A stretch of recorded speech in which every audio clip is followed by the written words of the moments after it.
adding me in is just literally just, hey, like, you're part of us, like, that felt really good. And that's something I've never been a part of, even when we won champs, like, even last year in 2024.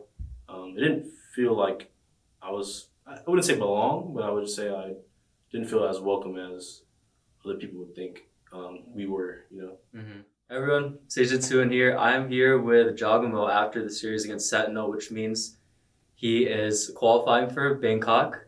Had an amazing series against Sen today, especially on map 2. So, congratulations. Thank you. Qualifying back for an international event. What's going through your mind, and just what was in your breakfast today, essentially? Because you absolutely popped off today. I definitely just stopped taking caffeine for the day. Actually, I had one caffeine thing today, but I was like lowering my caffeine intake for a little bit because recently I like studied myself. Just like once you know yourself a little bit, you can't just be like drowning yourself in a lot of stuff that you do. So that was my main thing today. I was like, I'm gonna just take one little thing of caffeine, 50 grams or 50 milligrams, whatever. Make sure like I'm not overthinking a lot. I think that's a lot of my issues I had in past recent games. I see. I was sick last series, so just like having the performance I had today made me realize like, I'm still him. So like I can still play the game. Like I'm not trolling, I'm not throwing the rounds, or not missing the shots I'm normally gonna hit. So this was like definitely like a revamp in my career. I'm like, I'm back, and where can I keep going from here? And that's kind of where I'm at. Now we qualified the Bangkok, so now I'm more excited. Haven't been international stage in about a year. So I told the boys this is all I want, and this is a start. This is kind of the same start as EG in 2023, in my opinion, except for it's a little different format, but just slightly different format. Yeah, I'm actually curious. When you bring up that caffeine aspect and limiting it to 15 milligrams, what would be your usual routine for just caffeine intake? And can you just kind of talk about a bit more of how when you have too much caffeine, your mind's riddled with a bunch of just different thoughts? Yeah. For scrim days, I kind of like put it at a certain level because I do play outside of practice. Like I do tend to have like 15, 16 hours a day on the game because I'm just trying to work on being the best eventually, So during practice, I'll take like a 200 mg like Red Bull drink, and man, like I'll just be thinking too much. But that's the best part about like caffeine, in my opinion. Like I can intake a lot of stuff, but producing it's where it matters, obviously, especially in this performance job. So having more caffeine throughout the practice days is my better opinion because I'm learning more. I'm taking a lot of stuff in. I have to think of other people's opinions of their work, of my work. So going into it less, like during game days, I think it's been better because I've been just taking less and like actually thinking of what we practice, instead of just like, I gotta do this, I gotta do this, I gotta do that. Because not every option is gonna be the winning option. You just have to make you have to process the option that's gonna win you the game or win you the round. So that's what I've been learning. I remember back when I spoke with Sadak before, where in 2023 when he won that series against NRG, like the very first VCT Americas, he talked about this aspect of being in a flow state. When you kind of limit yourself with the caffeine, does it kind of feel like you're in that type of flow state where everything just feels a lot more clear instead of just almost being frantic with some of your decision making? Like seem being out of it, you said? Yeah, because like you just feel like incredibly locked in, and you everything just feels more clear with the things you need to do. Yeah, I think with caffeine, it's like it's a little bit on and off per person, of course, but I think I have to just I don't know. It's weird because when I take caffeine, I think I'm outside of my body more than I'm focused. I see. Because I'm running a lot of stuff through my mind. It's not even in-game stuff, like 80% of the time. Just more just like, how's life? What am I thinking of? Like during the day, my cats, family, dog. Like it could be literally everything but the game. That's what. Yeah, literally the car, like whatever. Like, and that's what I'm like trying to stay away from because like caffeine, I think I abused it too much. Where when I was younger, it was probably better. It probably did lock me in. Yeah. But since I'm not using it for that factor, I'm just using it to stay awake or play longer. It's probably not as beneficial for me at the moment, Especially, it depends on your health as well. Like, if you're healthy, people take pre-workout, like all drinks all the time, and they work out to gym, and then they're done after 2-3 hours. Like, so people have like burnout times with their caffeine usage. So. Yeah, I remember when we've just spoken before, you talked about how growing up you worked in your family's donut shop as well, and just had a bunch of different types of responsibilities. Yeah. Do you think, like the initial aspects of the caffeine intake started young when you had to just balance so many different things back then? Yeah, I would say yeah a little bit. I remember my dad would tell me at the donut shop, he's like, yeah, don't take that Red Bull home, or don't take that Monster home, don't take any energy drinks home. And I was like, okay. And then I was like wondering one day, like, hey, what if I just take one home one day? Mm-hmm. Took it home. Everything got laid out to me flat. I understood everything, but whenever I started abusing it more or taking it more, it was like, why am I even taking it? Like, why am I up at 3 a.m. playing to the next day or something like that, and still have to go to school, or whatever. So I think it definitely benefited me in other factors. So it's like how you use it. But that's how I look at it, at least. No, I want to talk about just the 2025 or going into 2025, the off season. Yeah. You went from EG where you were with that team for 3 years, right? And then you go into G2. You know, congratulations, kind of like switching into a team where they're kind of viewed as one of the favorites. So, I mean, just a simple question: what was the off season like for you? Kind of just searching for a new team. What were things you were looking for, and how did you go about these 5 months? Yeah, at the beginning of the off season, like I already told EG I was like basically gonna not resign because I needed to open a new chapter in my book.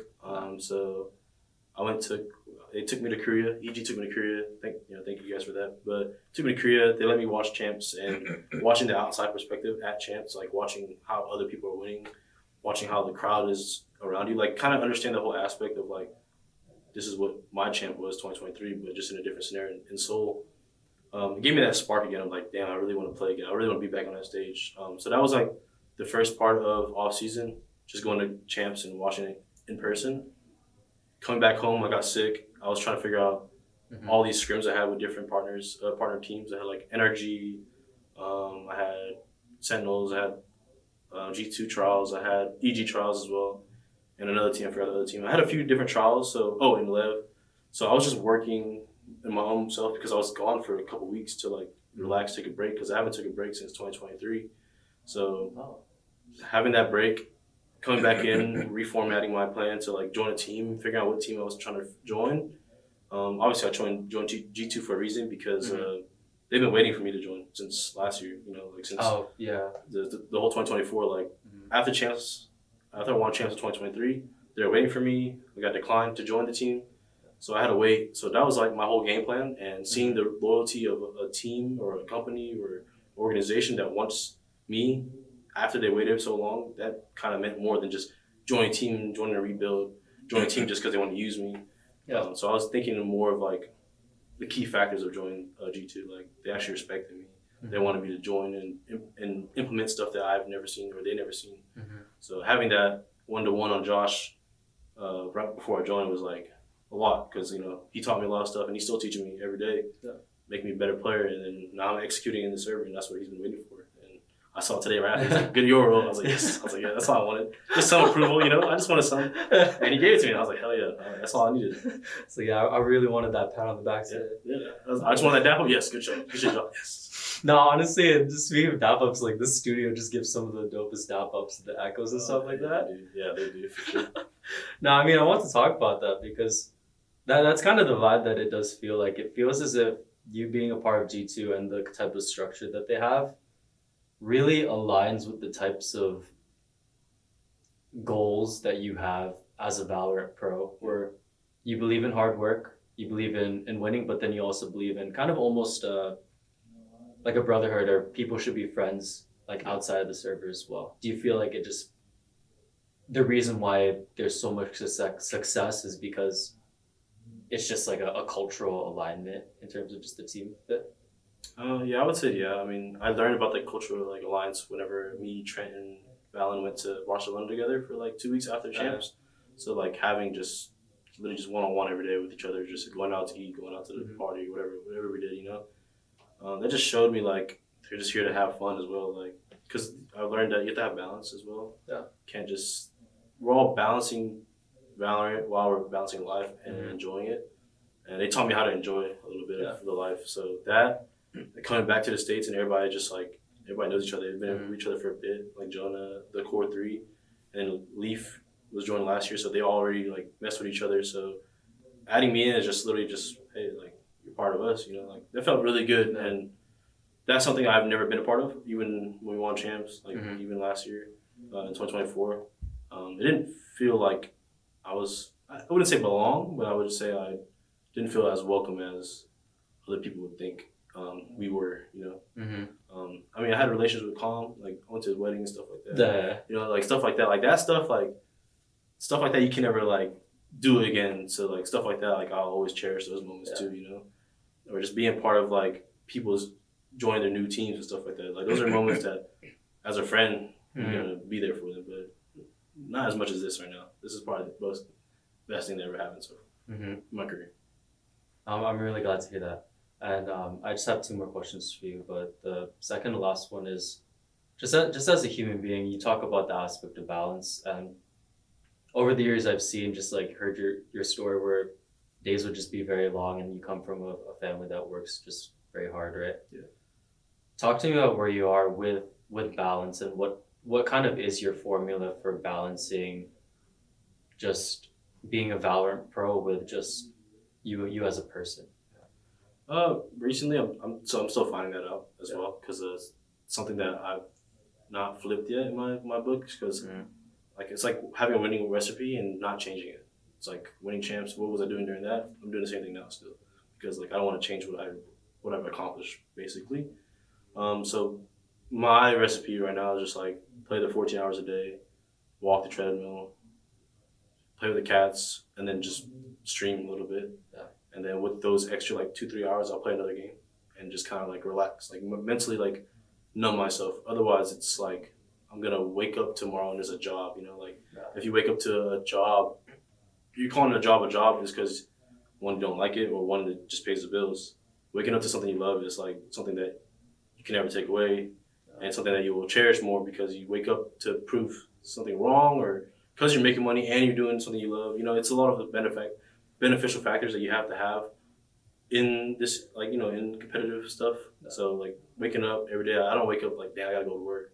I wake up to like, yeah, I'm gonna go practice with the boys, and we're gonna have fun at practice. Whole day, 7 hours, 8 hours, we're just having fun. That's what we do. So that's what my recipe is right now, and I'm glad that the recipe actually got brought back into it, because I didn't expect it when I was joining G2, because I didn't know how they were going to practice. So having that is like it's the best of both worlds for me. Yeah. No, and I'm really glad to hear that. And the most exciting thing about today, you're going to Bangkok, international event. Are you going to go back to Cambodia or anything after that? Do you have time for that? Like, talk to me about all that, things you're most excited about. So obviously I was waiting until today after I won to like call home, but like, hey, what are we doing? So they took a day off today, so I was like, hey, I'm gonna call when I get back home. Like, are we gonna go to Cambodia for like a week or something? Like, that'll be tough. I want to see them. Like, they haven't been outside the country since you know whatever happened back then with in Cambodia. So having them come back to Thailand and then go to Cambodia, I think that'd be like my dream come true, because that's what they've been wanting to do for a long time. So seeing them back in their home country, like we have a little bit land out there too, so like a little temple, whatever. So like I want to go see our temple, because my grandma's buried there. So that'd be awesome. That'd probably be a little bit more of like a little smack in the back, like, yeah, that's good shit. Like you made it back to your grandma and shit. So good looks. I hope they have time to go do it, and I think they said they would, because I don't know, but I don't want to say nothing yet. I want to hope. Awesome job. Thank you for your time. Appreciate it. Appreciate it, man.